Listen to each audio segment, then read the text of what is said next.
Karen and I are relatively new members of this church, and we've been UUs for a long time. We moved from Rockport, Maine, and when we did, I joined a church there and was invited to join several established men's groups. This men's group has influenced my life in very positive ways. Having the support and insights gained through years of collaborative discussions with other men has been an important dimension and is something I would like to extend to interested men in this church. I spoke with Reverend Andy about this, and he has offered me the opportunity to speak with you this morning. My choice is to share with you my own insights and conclusions about the father-son relationship. Over the years, I've found this to be the single most important issue for many, if not most men. And I'm hoping by way of example to encourage others to reflect on their connections to their fathers. I would like to talk with any of you afterwards who are interested in pursuing men's programming here at VUU after the service this morning. Karen has cautioned me that not everyone in attendance is an adult male or a father. To that end, I would offer the following. I suggest that what I have to say will interest everyone, that we drop the issue of gender and speak to what we believe are the core differences between religious conservatives and those of us who are more liberal in our beliefs. In parenting, it boils down to a fundamental difference between accepting the nurturing parent model rather than the strict father model for child rearing.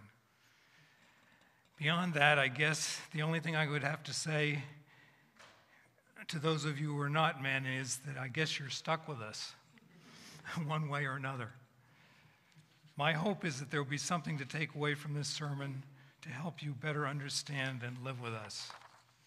I'd like to start with a reading of Mark Brandenburg's called Forgiving Your Father for Father's Day. The memory of my father stays with me like a shadow. It's a memory filled with a complex array of gratitude, sadness, disappointment, and awe.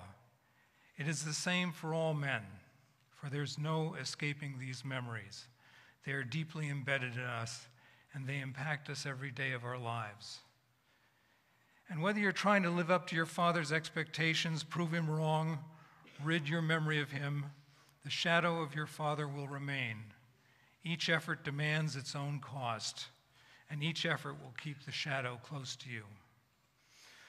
When you have children, the memories of your father grow stronger, and the wounds that haven't healed are poised to be inflicted on them. We all carry wounds from our fathers. We feel the pain of not measuring up in some way. But whatever your wounds, it's important to remember this. What is not healed in you will show up in your children, and it will show up no matter how hard you fight against it, and no matter how hard you try to not be your father. It will show up and transcend all your efforts to prevent it. What's left to us is a simple choice. Would we like to live with these wounds and transfer them to our sons and daughters, or would we like to explore them and to find a way to heal them? To be an effective father is to understand the power of the memories you make with your child each day. These memories can be touched by wounds from your childhood, or they can be touched by forgiveness and love.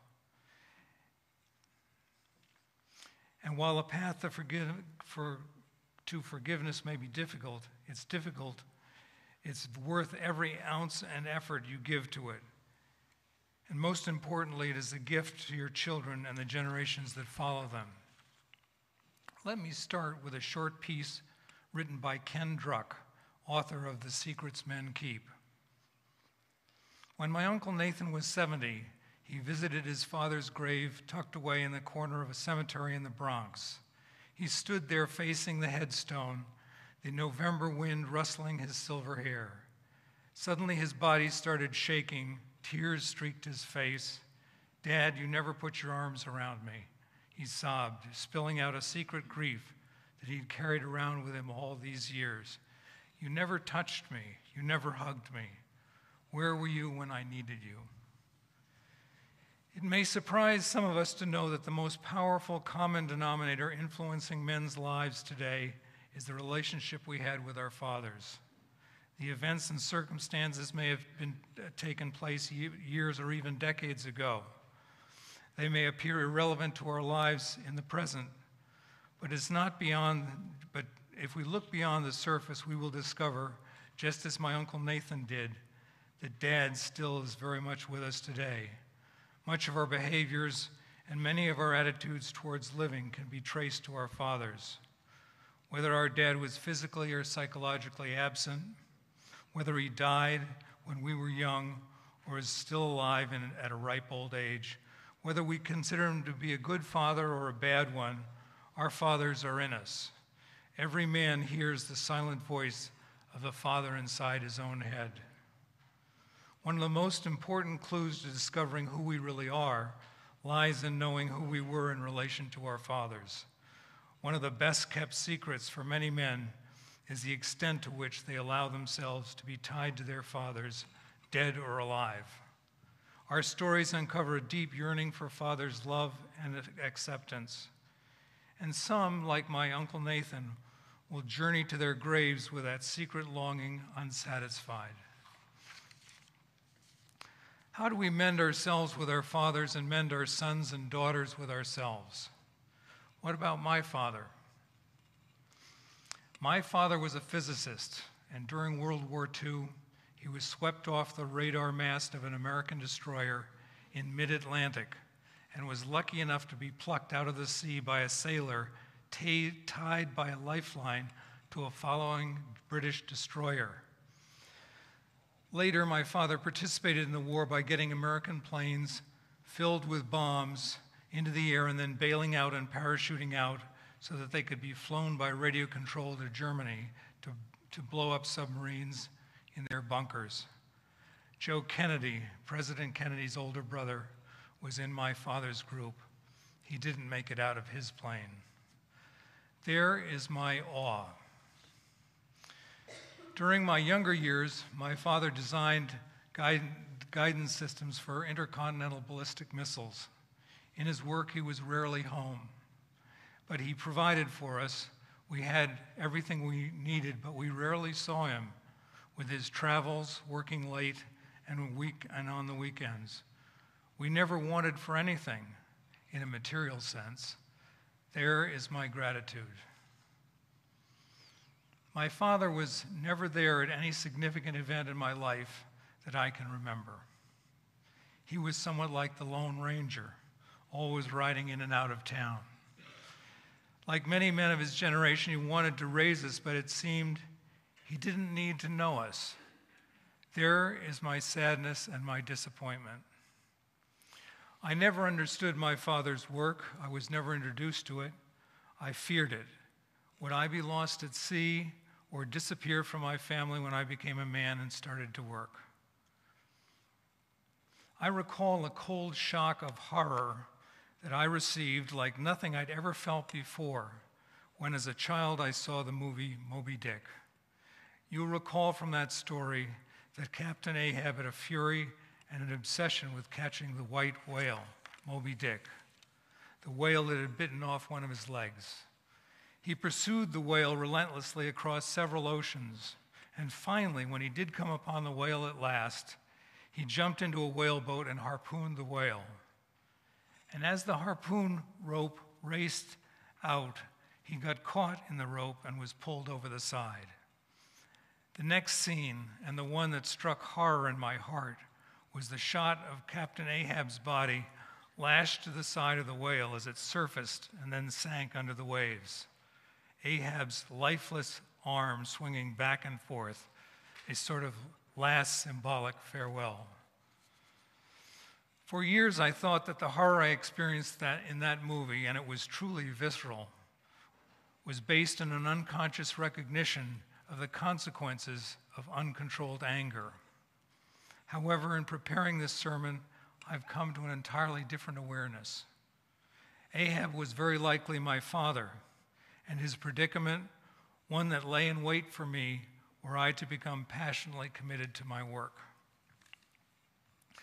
What was it that I expected to get from my father that I didn't get? Was it hugs? Was it his presence at games and plays or recognition of me as a person? Edward Frost puts this question felt by so many men better than I.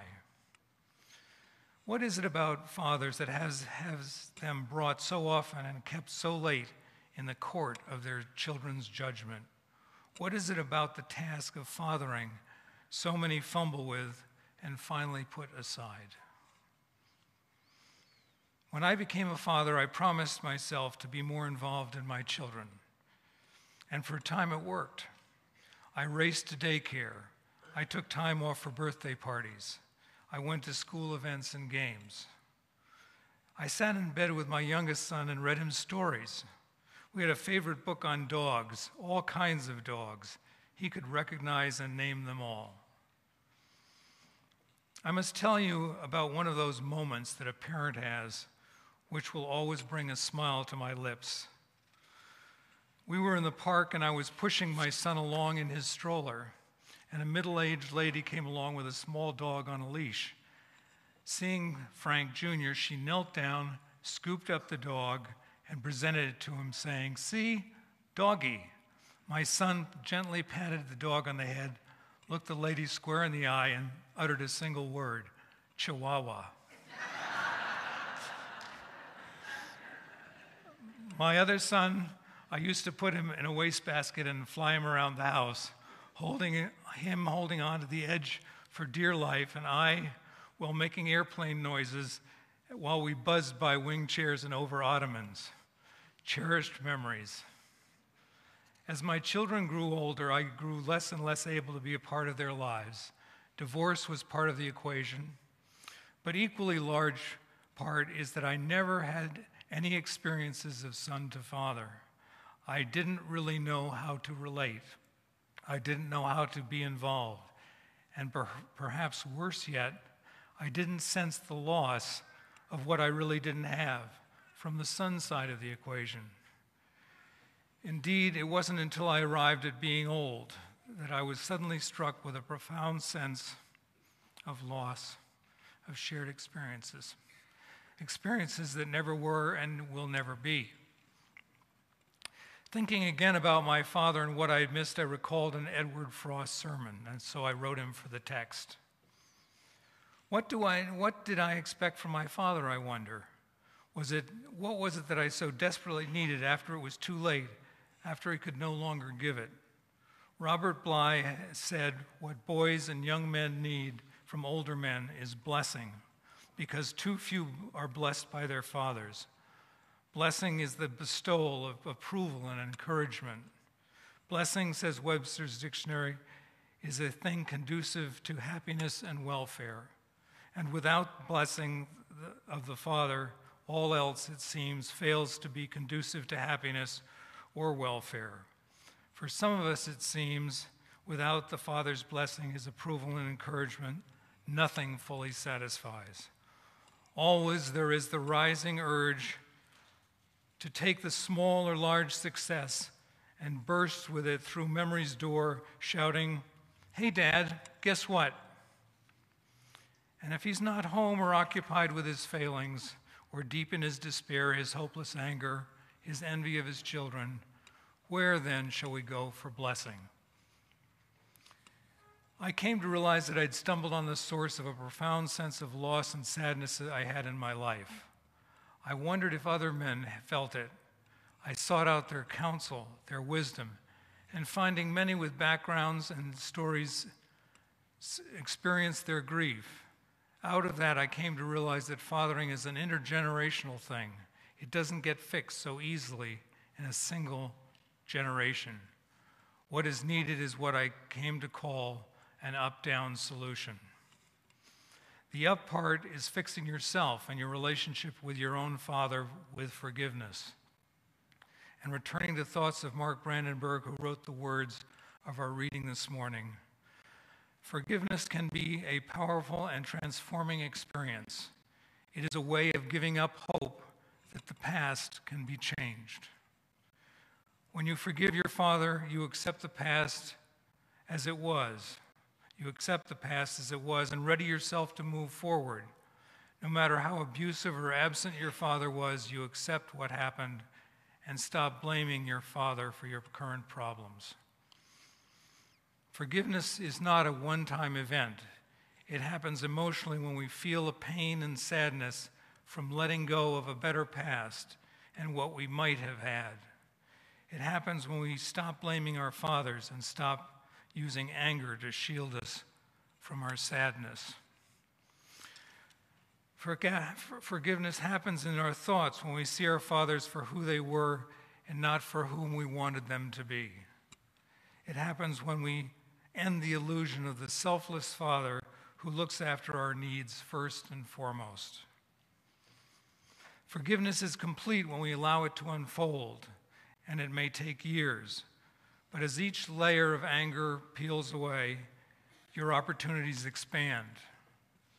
The energy that was once devoted to anger and regret can now be devoted to things that matter: passion, truth, and love, and being a better father. The other part of forgiveness is to try and forgive yourself.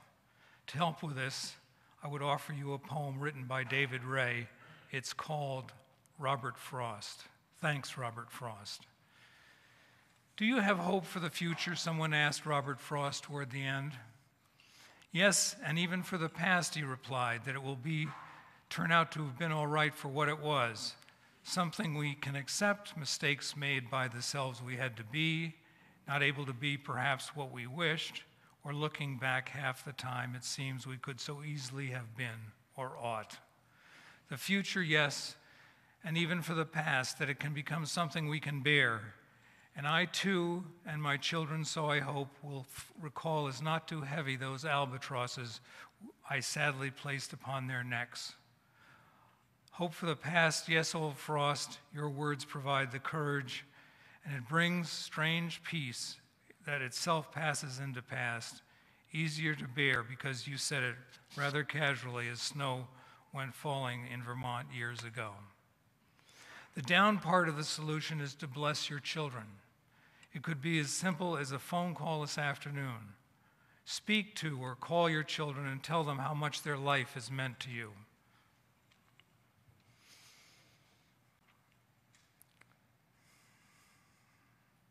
And that you are proud of them. Recognize and honor the choices they have made if you can. If you can only acknowledge their choices, do that and speak to them of how their being is added to your life. Speak to them of the time they were in a stroller and knocked some lady on her keister because of their juvenile brilliance. It's quite likely when you're pushing up daisies, they'll remember your phone call and maybe make one of their own. Amen. Blessed be.